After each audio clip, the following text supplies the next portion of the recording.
Hello, everyone. It's Jerry at the Fledge, and welcome to another episode of Every Damn Day. Today is episode 297. It's July 5th, 2021. I'm sitting here in front of James Bignall's painting. Want to do a shout out to the Returning Citizen Resource Fair that Power and Passion and the Fledge and Nation Outside and even our guests today are putting on today. So shout out to the Fledge Foundation too. A bigger brain is a better world. So the more we work together, the more we collaborate, the bigger our brain gets, the smarter we are, the faster we are at solving problems, and the better we are at working together. I just saw I messed up Lawanda's name. I'm going to fix that before we get too far into this. And also another shout out to Mr. Joe Walker, the champ, and thisent.com for writing up little summaries about the show.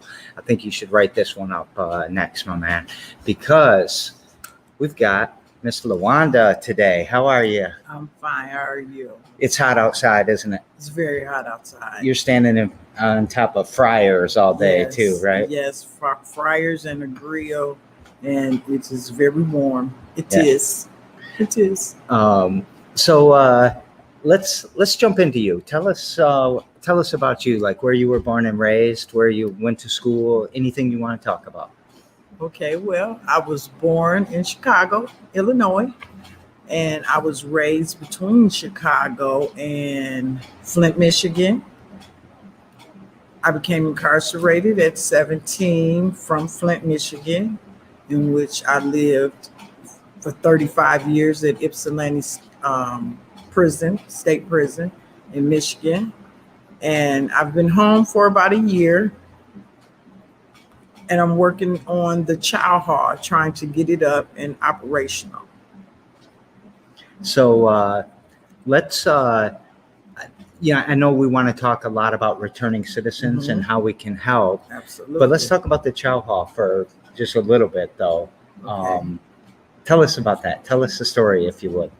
Well, the Chow Hall is from learning in prison how to cook. And when you go to your locker, which is where we store everything in prison, when you go to your locker and you look in the locker and you see what you have, you have a half a cup of cheese and a tortilla shell and some sauce. So what is that going to make? You're going to make something out of it, or you're going to starve. So it's about taking what you have and turning it into something. And that's how we survive inside. And since I was incarcerated for 34 years, there was a lot of survival in that in 34 years, a lot of making up a lot of stuff. So I've done cookbooks and things like that. And I brought that out here with me to try to institute it out here and make it work and take what I know from in there and add like fresh ingredients, because there you don't get the fresh ingredients, and everything comes in a bag and it's salty and, pre-packaged and everything. So I'm using what we did there out here. And I think it's such an awesome concept. And I love that.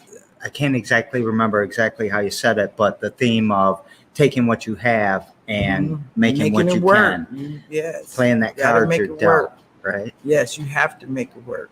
So I know guys make cards and sell the cards so that, Valentine's or whatever. Did you do the same with cookbooks?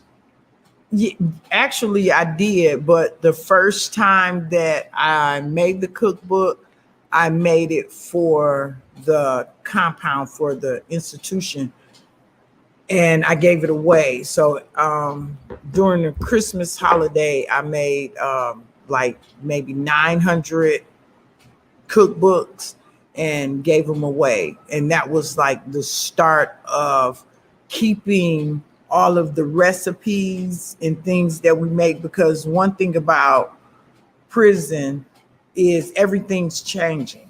It's a constant change. We do have a commissary in which we can get stuff, but you never know what you're going to get. and it changes often. So you have to be able to keep up with that. Yeah. I was talking to a guy who was in solitary confinement, and he talks about the last meal coming at 4:00 and him trying to sneak things so he could have a meal, like a midnight snack or whatever. Crotchet.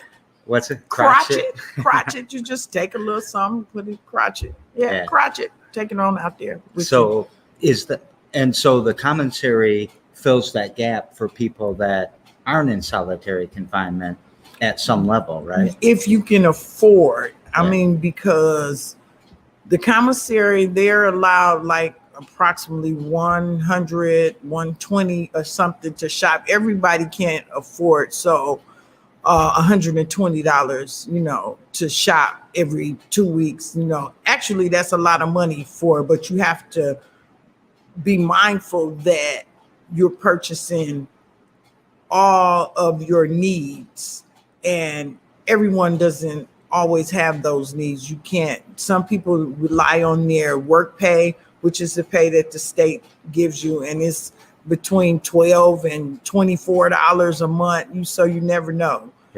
Yeah. And then a lot of people, well, probably not a lot of people get deposits from the outside. Is that allowed too? Yes, that is. They are family and friends. And if y'all have somebody in prison, y'all know, shoot them a couple dollars and let them know, you're thinking about them. Don't forget them. Yeah. So, but you're allowed to, they're allowed to send money orders and secure packages is what they call them now. They're allowed to send those, but they don't come that often. And one of the main things when you have a big bid is your family starts out with a little support in the beginning. You have support, you're getting maybe, a few dollars, and then it goes from a few dollars to less than a few dollars here and there to nothing. So, it dwindles off, and a lot of people are really supporting themselves in prison. Yeah. So did it dwindle off for you? Absolutely. 34 years, it was holding me down other than me. I was so happy. That's exactly what I wanted to talk about, is what you jumped into. Yes. If you do have family there, give them something. They're going to come out, right? Yes. And, I mean, eventually, hopefully. Yes, absolutely. And give that support and that love that way. No more tough love with each other. Yes. I always say that if you go to prison, there are only two things that can happen. One, you're either going to die in prison, or two, you're going to get out. And if you're going to die in prison, we would like to support that person and see that they not pass away on their own, alone. That's a hard feeling. And if you're going to get out, then they'll be back. And it's like, oh yeah, well, brother, I meant to send you. I forgot, I lost your number. Where you been? Cut it out. Y'all know where the people at. I was talking to a guy that up in here. Go ahead. Okay, I'm listening. Talking to a guy who did 17 years on Friday, and he talked about, when he got out, people saying, "Oh, I can get you a job. I can do this for you," and then you don't hear from them for a month. How can we support people when they get out? How can we do better? Like even just me, who maybe it's not a family member, just somebody random, like.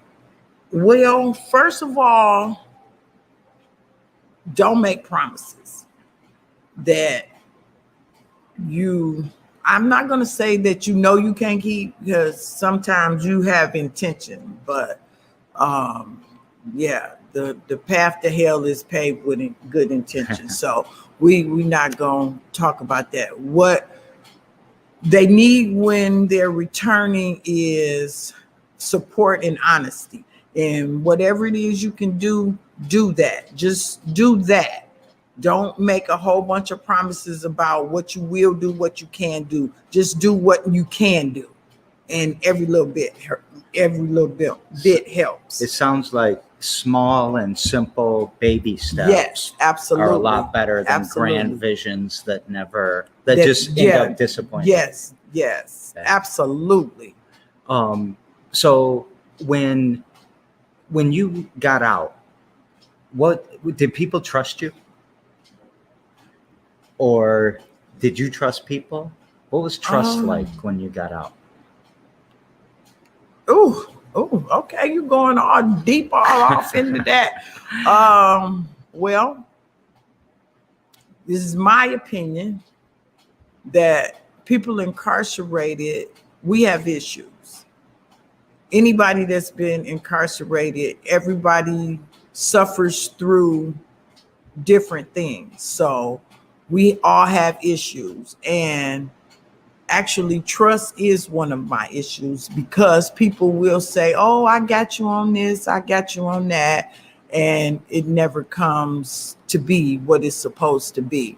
So when I came home, I have over time developed a very strong support system, but it was not easy on the way out. I got out, I went to Detroit, Michigan. I'm all shiny.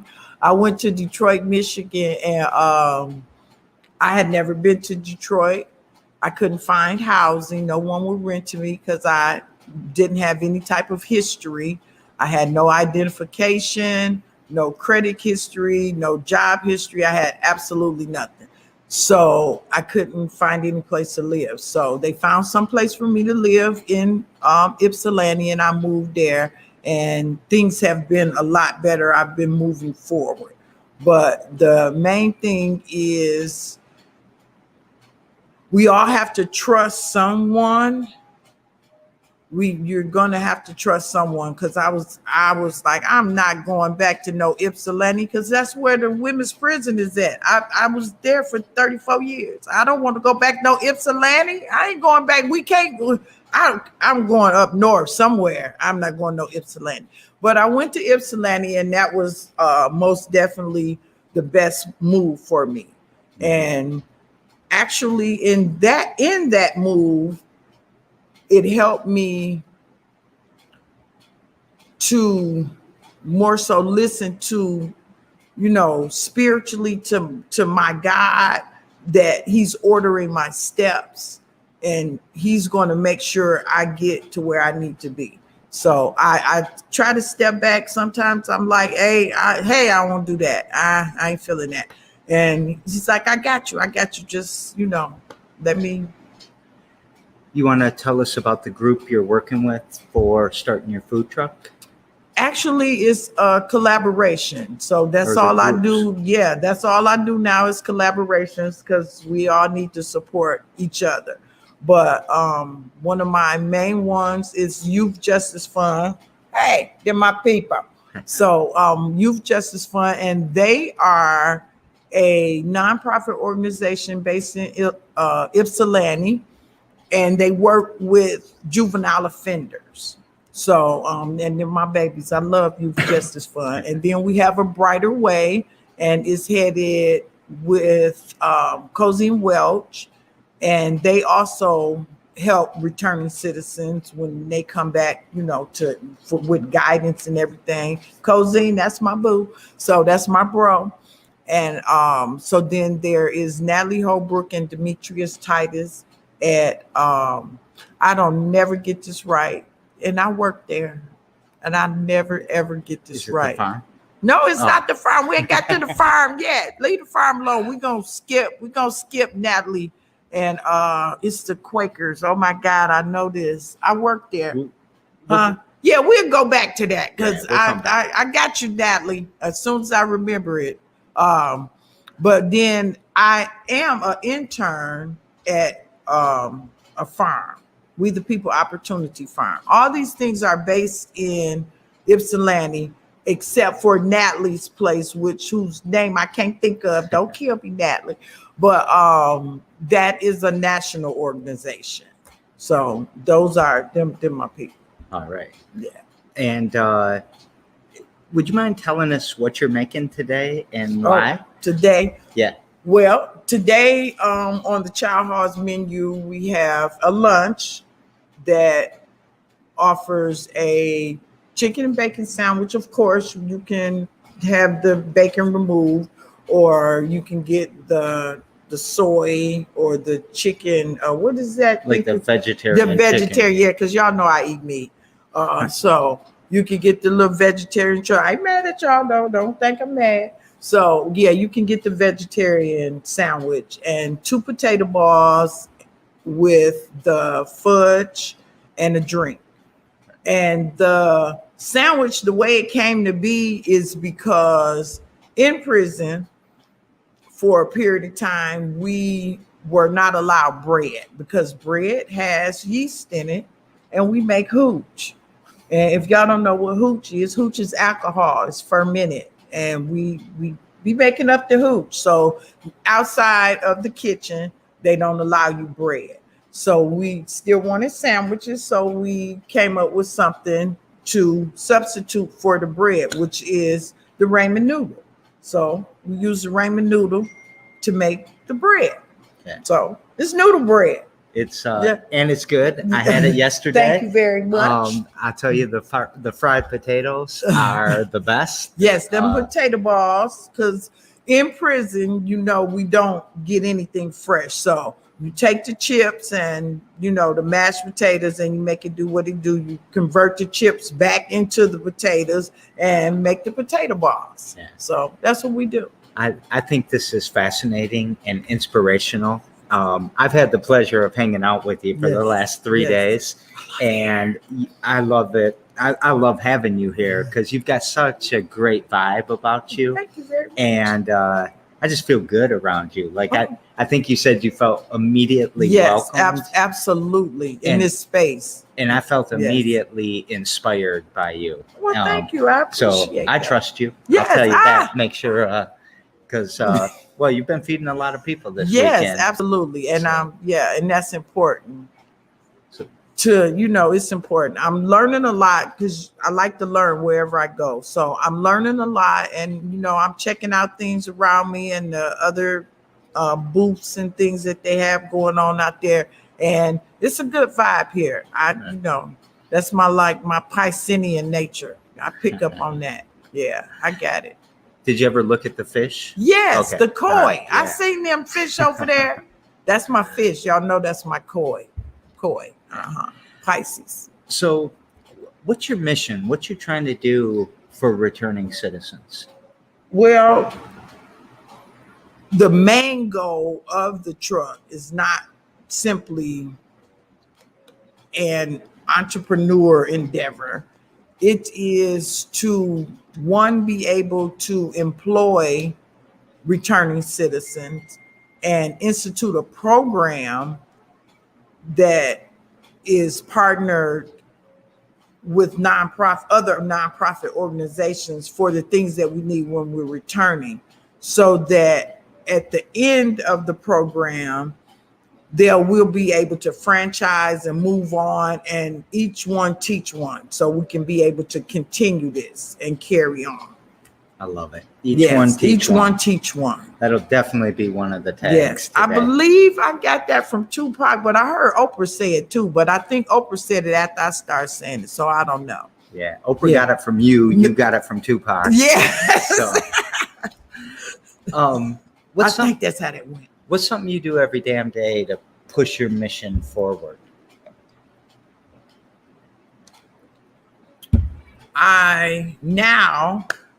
To be honest, and I was thinking about this yesterday, this is a lot of work. This is a lot of work.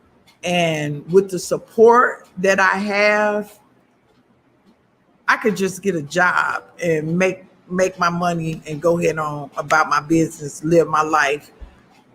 But this is important to me because it's not, like I said, it's not about the money. It's about the reach back and us moving forward, because people look at us as if we are all about that worst day of our life, that day that whatever happened and we became incarcerated, and they don't trust us. Because they're leery. They're leery. We're criminals. and they always like, oh, ex-felon, that was unfortunately, we're not ex-felons. We there's nothing ex about us. As long as we've been labeled felon, we are a felon.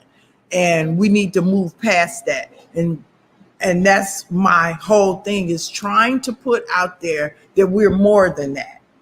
Okay, we may be that, but we're more than that. We're more than that. And we want to be able to re-enter and move forward. I never asked you this before, but I'm going to take a risk that it's okay to ask you. Okay. Were you a youth lifer? I was sentenced to 40 to 60 years. And at the time of my sentencing, which was 1986, I was 17. And a life sentence, the way it's set up in law, is 20.6 years. So I actually had 2 life sentences. And I remember, you okay? Yeah, I'm good. I remember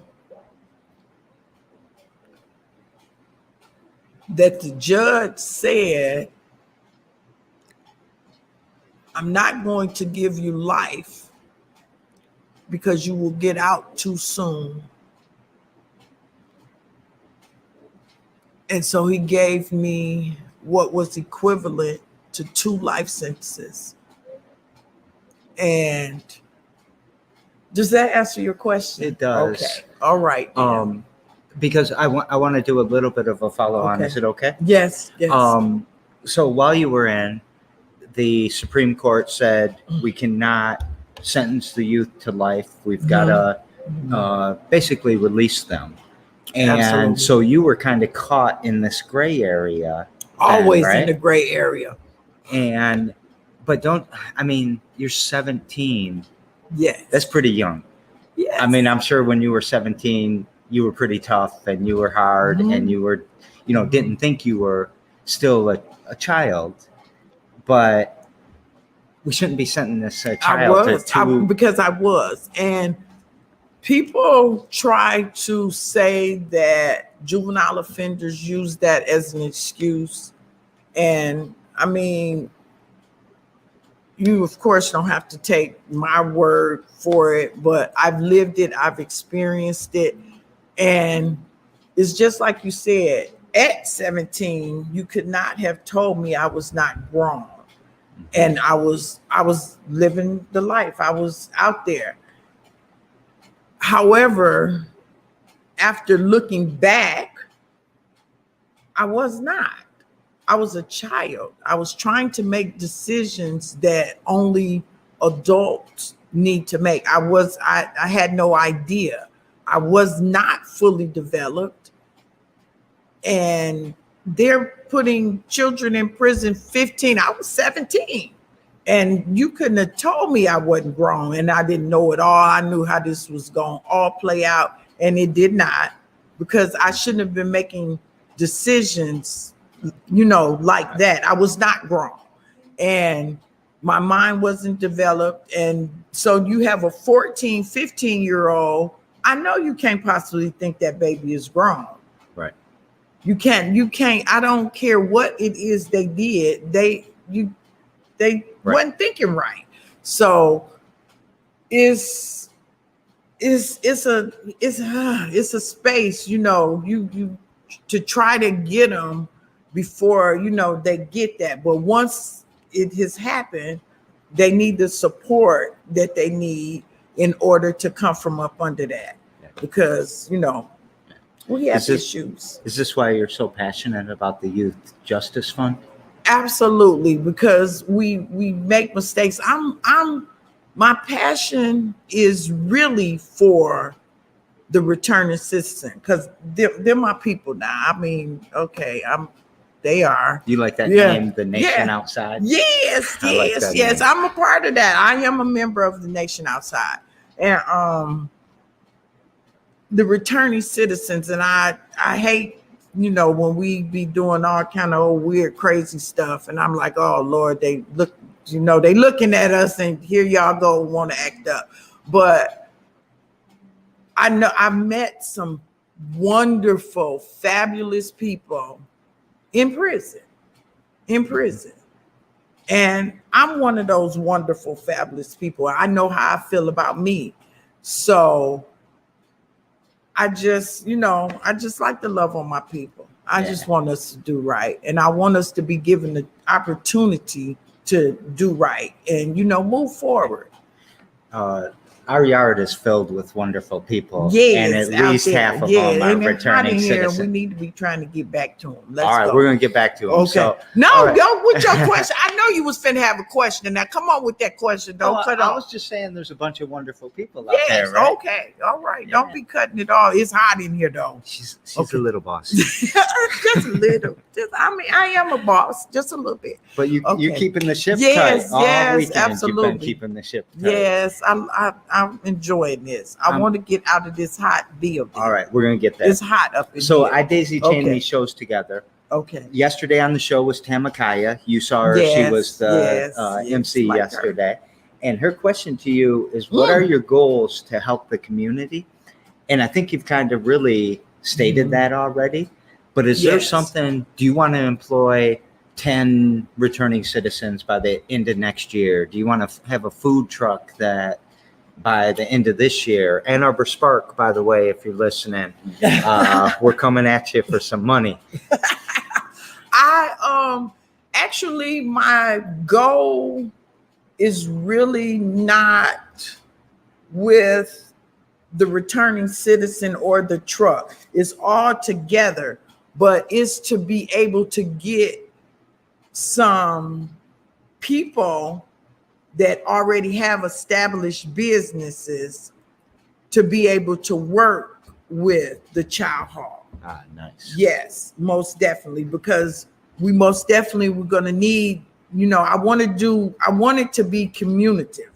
So I want to be able to work with them. So that would be my goal, is to have people, if this is what you're selling, and even though I like ramen noodles, but if y'all have some, some better quality noodles, I can work with that. So, So you want to buy or build a whole supply chain of returning citizens. Yes, we'll change that to supply later. I don't think that the suppliers, the people in the community have to be returning citizens, because everybody can't be no returning citizen now. We need some straight laced people too now up in here. So get someone to go to the bank absolutely, because the bank be looking at so we need some straight laced folks. So and they already have their established business. We need for them to try to come and work with us so we can move forward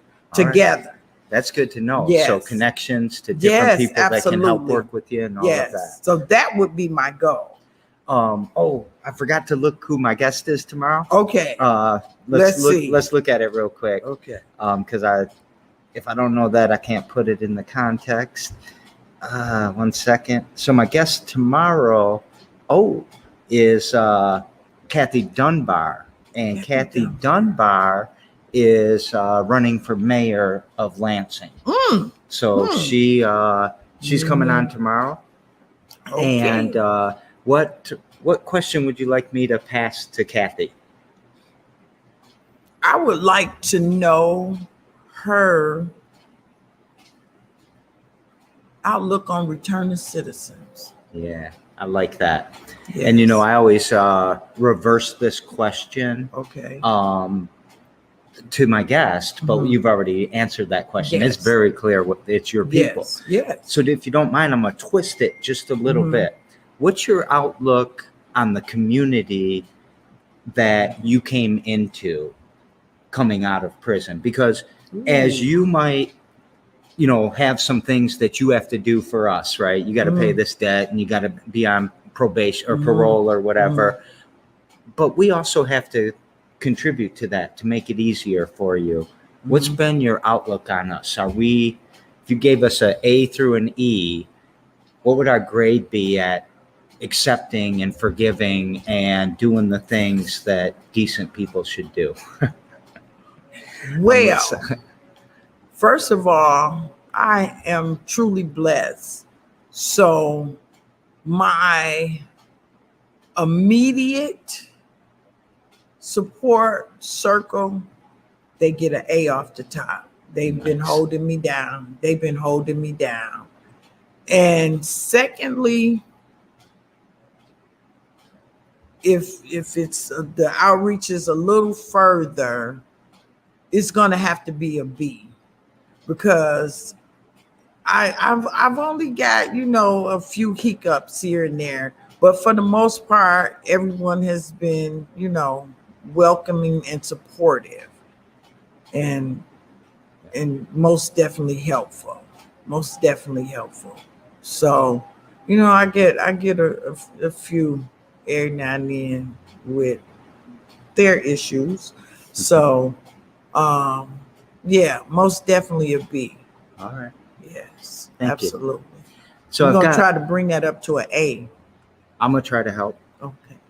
But I ain't making no promises yet, because I gotta make sure I got it in place. But you know what? Takes all kinds to make a world go round. Everybody can't be the same. So we have to have something to strive not to be. So yeah, absolutely. 4 words. Okay. Happiness, sadness, joy, or hope. Which word or combination of words would you like to talk about? Happiness, sadness, joy, or hope? Let's go with hope. All right. Have you ever been, or can humans even be, in a spot where there is absolutely zero hope?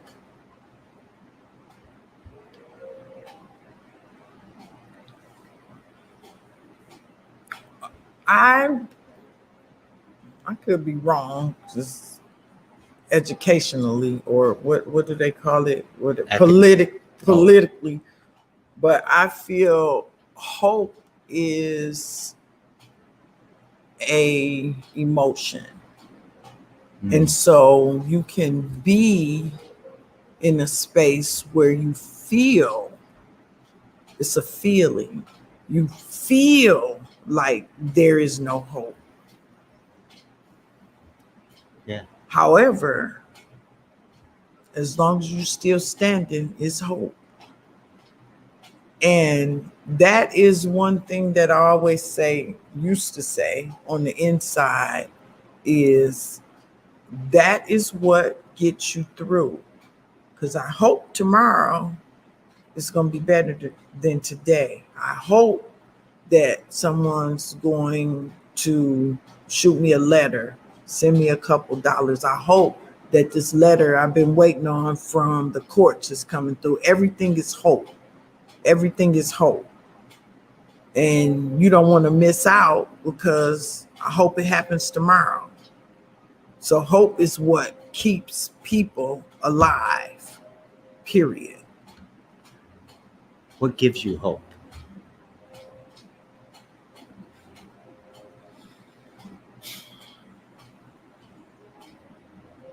That someone will see, just one someone, that I am not the mistake that I made, and that I am doing everything I possibly can, not necessarily to rectify, but to show that I am not that mistake. You're not that mistake. Yes. Thanks for being on the show. Yes. I love having you here. Thank you for having me. You're amazing. You've taught me a lot this week, and I can't wait to keep getting to know you and watch you. I have a feeling you're going to be very successful. Oh, well, thank you very much. So there's another episode of Every Damn Day at 2, and we'll be on with Kathy Dunbar tomorrow. I think that's going to be a nice one. And what would you like to take us out with? Every damn day. I've been wanting to say that all day. Every damn day. Okay, so we out. All right. Every damn